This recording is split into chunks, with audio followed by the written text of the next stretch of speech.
The advice provided is for informational and/or educational purposes only and should not be considered as a substitute for professional medical advice, diagnosis, or treatment. Consult your healthcare provider before making any changes to your lifestyle, which includes diet, sleep, or exercise routine. Hello, we're back.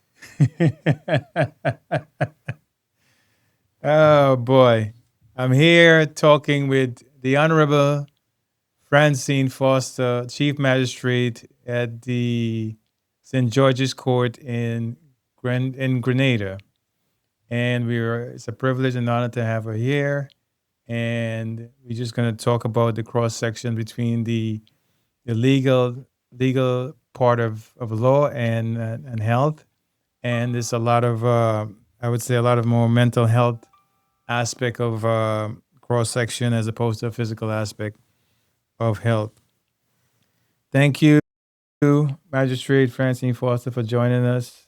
Thank you for having me. We tried doing this a while back, and but I think we gonna get it right. Eventually, we will. Third time's a charm. It is. So, can you introduce yourself and let our audience know how long you've been in the legal field and how a little bit about your background, your qualifications.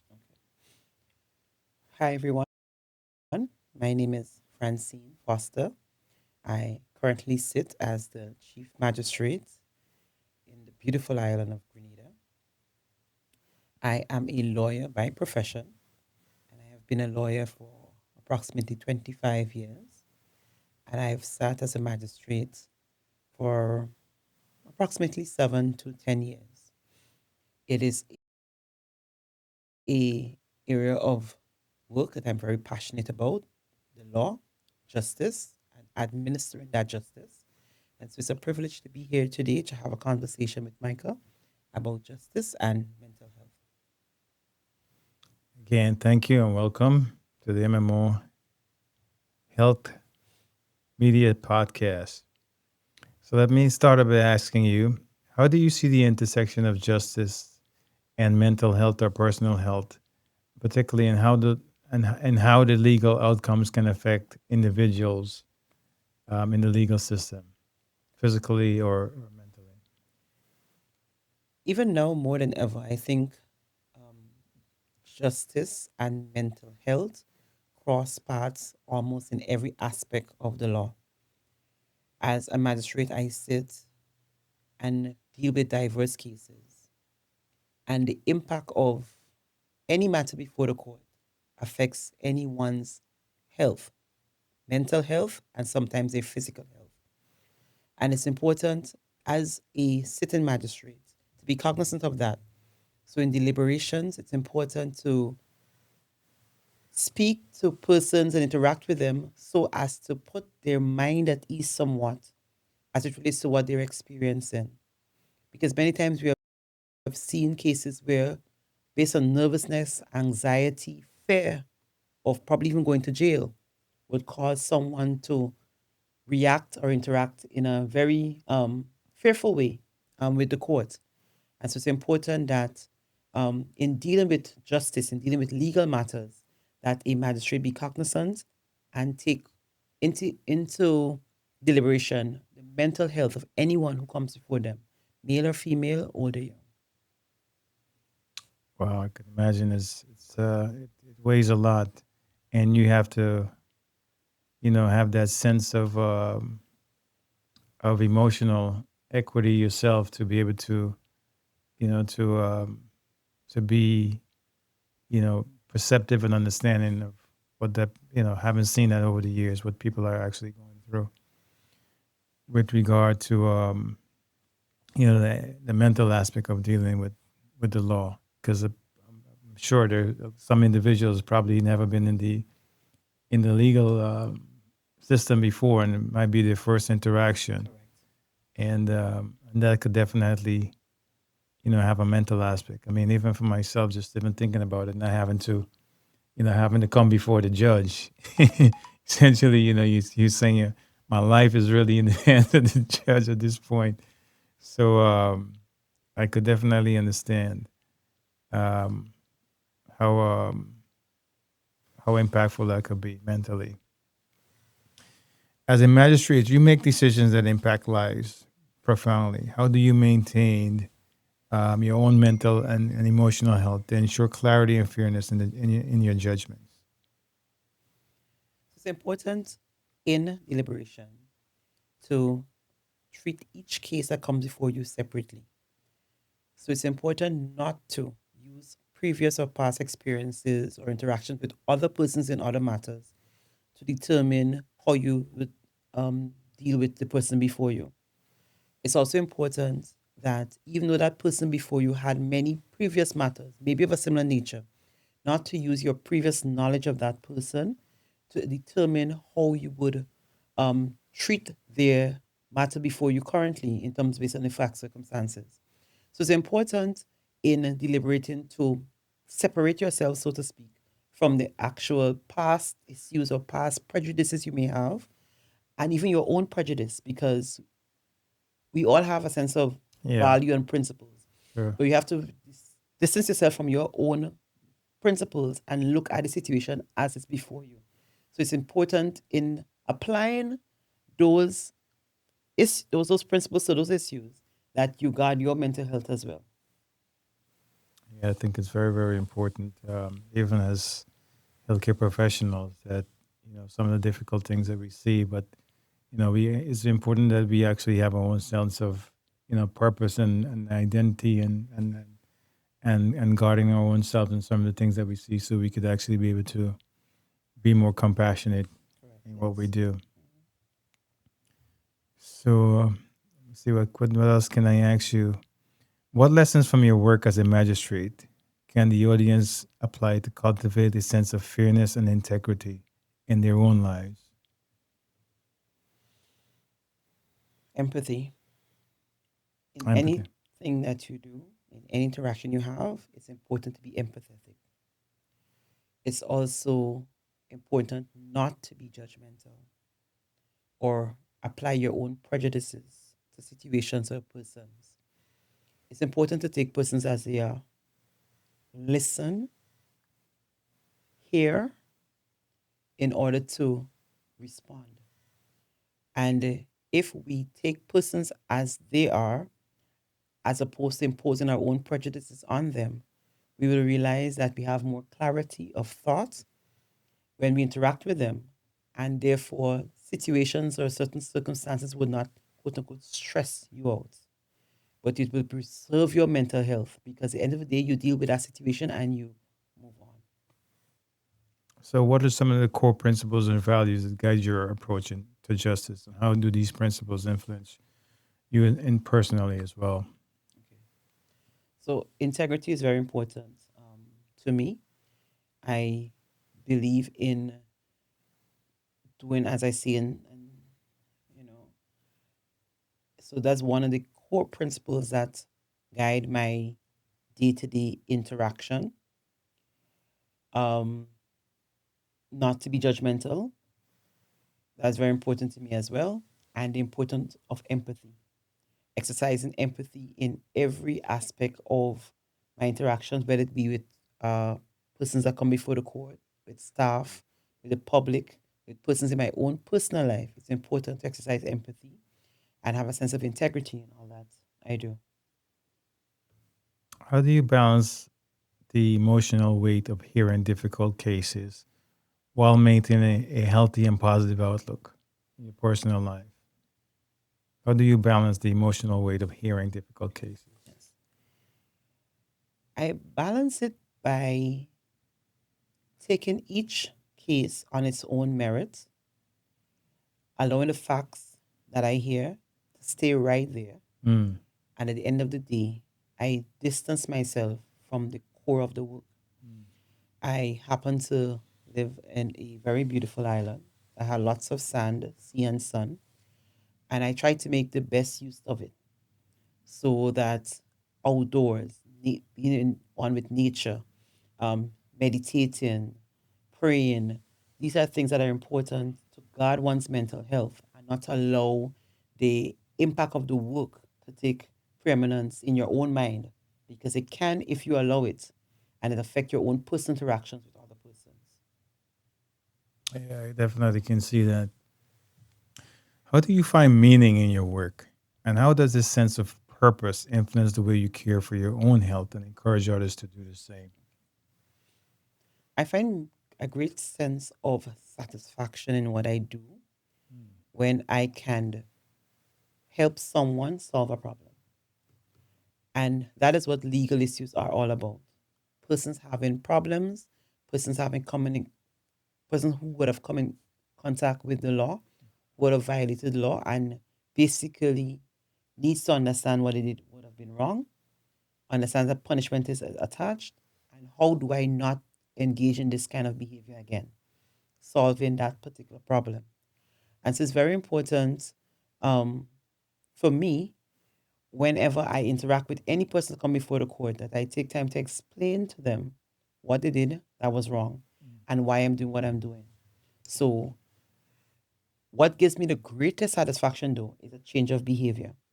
When someone who would have acknowledged and would have literally made steps in their lives to change their behavior. There was a second part to your question. Yeah, how do you find meaning in work? And and how does the sense of purpose influence the way you care for your own health and encourage others to do the same? So in relation to the sense of purpose and caring for my own self, um, it's all about eating healthy, relaxing, getting rest, and encouraging others to do that. So everybody knows me as a foodie. So in any interaction I have, especially with staff, we always have food. We always have a downtime to encourage them to relax sometimes, take a minute, take a break, and really enjoy life.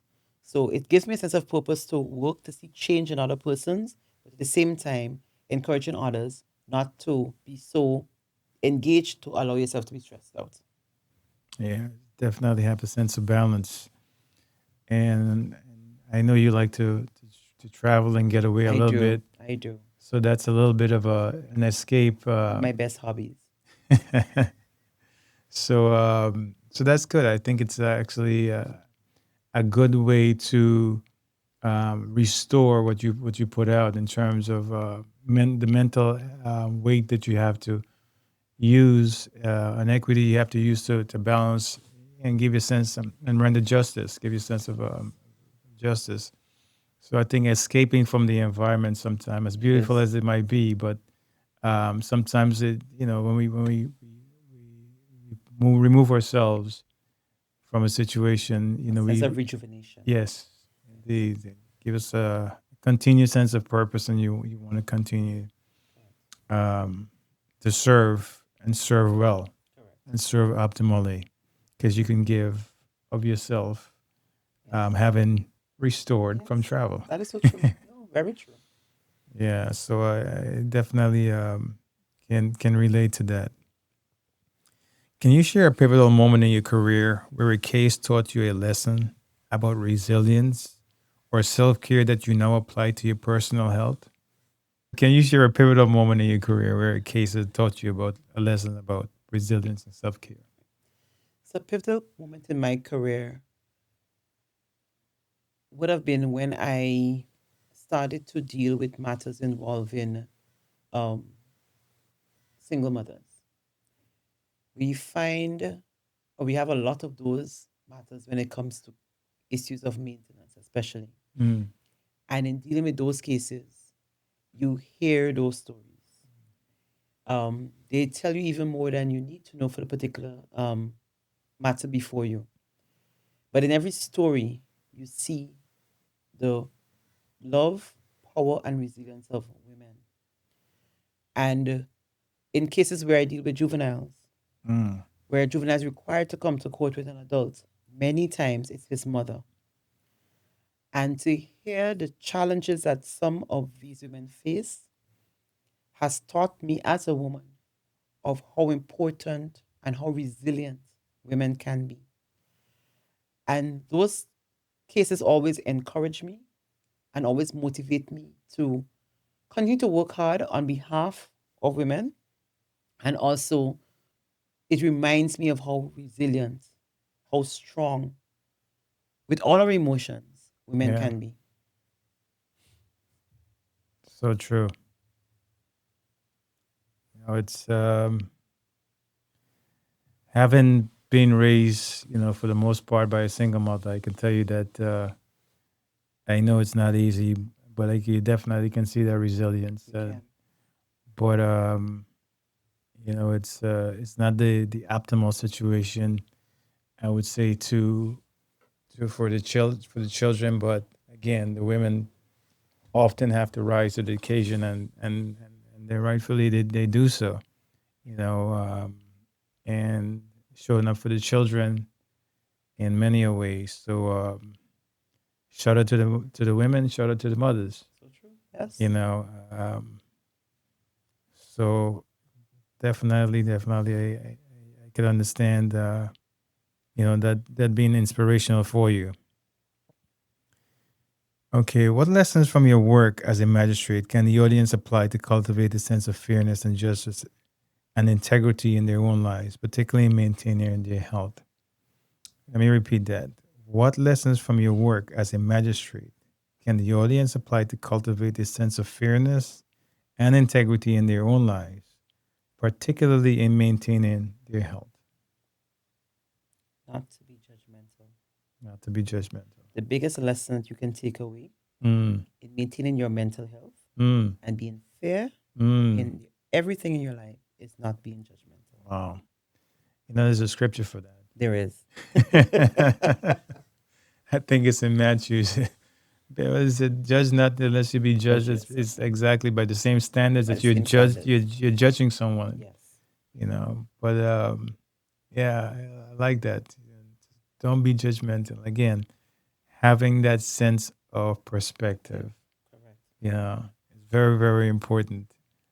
We deal with so many things that ideas and situations. You see so many things on social media that that's actually there to influence the people's mind to judge a particular situation in a certain way. Certain way. But it's very incumbent upon the audience to actually do some research and some digging on their own to find out. So true. You And persons come from so many different backgrounds. Yeah. And as an individual, you come from a background as well. So you have your own influences. And biases. And biases, exactly. Yeah. So when we in any situation, you have to Yeah. remember that persons are from a different background than you and with Correct. different experiences. So it's important just to take people as they are. That is true. When were you most afraid? I'm honestly trying to think, when was I last You're doing this podcast with me. I would think this rank but today. but true. Fear is I think fear is something in the mind. Yeah. And it's how you approach situations and circumstances that would determine whether or not you will become afraid. Okay, what is the one belief or behavior? Maybe it goes back to what you said earlier, but I'll ask it that impacted your life in the past 12 last year, I would say. I know the situation involving COVID-19 impacted me a lot, but that would not have been in the past 12 months. Yeah, but you could speak on it. But going through the experience of COVID-19 would have had a lasting impact on me that extended over the past 12 months Mm, in relation to how fragile life is, how short life can be, how some things are really unnecessary and not important. And therefore, in order to be present and be stress free and engage in healthy activities, which results in good mental health, there's so many things that you don't need to worry about, but just be present. it is true. I'm big on inspiration. I saw something that really inspired me the other day that said, all we really have is today. Today. That's so true. Yesterday is gone. Tomorrow is not guaranteed. It's not here as yet. So, and tomorrow, when tomorrow comes, that's today. Today. There was never, yeah. Okay. What is one of the hardest things you've ever done? Leave my nephews. That's one of the hardest things you've ever. Every single time. Okay. One of the hardest things I think I've ever done is actually on my own embark on construction in terms of building a house. Yeah. Um, it was a challenge because I'm a single person, and sometimes contractors take advantage of that. Yeah. And I think, looking back, that was one of the most challenging and difficult periods. Yeah. Yeah, Actually, that. Can you describe what winning means to you? losing a few times, falling a few times, but never. Yeah. That's what winning means to me. Yeah. I'm sure in light of, again, justice and some of the things are oftentimes you might say, I'm already a winner. Is there a time in your childhood when you could look back and think, this is the reason why I'm sitting here? Stories told me by my parents, uh, arguments I would get into, always having an answer to every question asked, and persons who would literally come to the house just to engage me because of the discourse I would have had in terms of, when they say you're wise above your years. Yeah. So I don't have any personal memories, but I've heard many stories. And looking back, after having heard those stories, I think that was all part of a plan as to why I'm here. Yeah. And so how you end up in the career that you have. If you could give one piece of advice to yourself at the start of your life, what would it? Don't take so many things so serious. I guess again is weighing it against uh, what you have to encounter. Correct. Yeah. Ask you one more question. What is a personal legacy you want to leave for yourself? That I cared, Yeah. that people mattered, Yeah. that I made a difference in their life. That's definitely that. I think something that we hope for. People say that we care. I haven't been in healthcare for, as I said in my last guess, over 3 decades in health. I think I've have a few of those, and it feels very, very meaningful.